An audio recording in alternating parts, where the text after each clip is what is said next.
Hi అండి.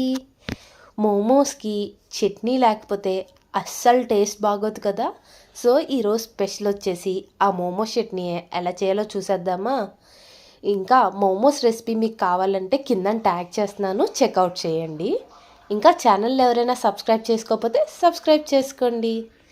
ఇంకా రెసిపీలోకి వెళ్ళిపోతే ముందుగా 4 టమాటాస్ అనేవి తీసుకొని వీడియోలో చూపిస్తున్నట్టుగా ఇలా ఘాట్లు పెట్టుకోండి. ఇందులోకి 6 ఎండుమిరపకాయలు, అల్లం ఇంకా వెల్లుల్లి వేసి మంచిగా మూత పెట్టేసి ఒక 10 నిమిషాలు అన్నవి మంచిగా బాయిల్ చేసేయండి.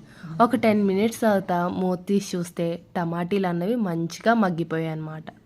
తర్వాత ఇప్పుడు దీని మీద తొక్కన్నది తీసి టమాటీల మీద ఈ టమాటీల్ని తర్వాత ఎండుమిరపకాయల్ని మొత్తం అన్నిటిని మంచిగా మిక్సీ పట్టేయండి. ఇప్పుడు స్టవ్ మీద ప్యాన్ పెట్టి కొద్దిగా ఆయిల్ వేసి ఇలాగా ప్యూరీ చేసుకున్నాం కదా, ఆ టమాటా ప్యూరీ అంతా వేసి ఒక 2 మినిట్స్ మగ్గిస్తే చాలండి, మన చట్నీ అన్నది రెడీ. సో మీరు కూడా ఈ రెసిపీని తప్పకుండా ట్రై చేసేయండి.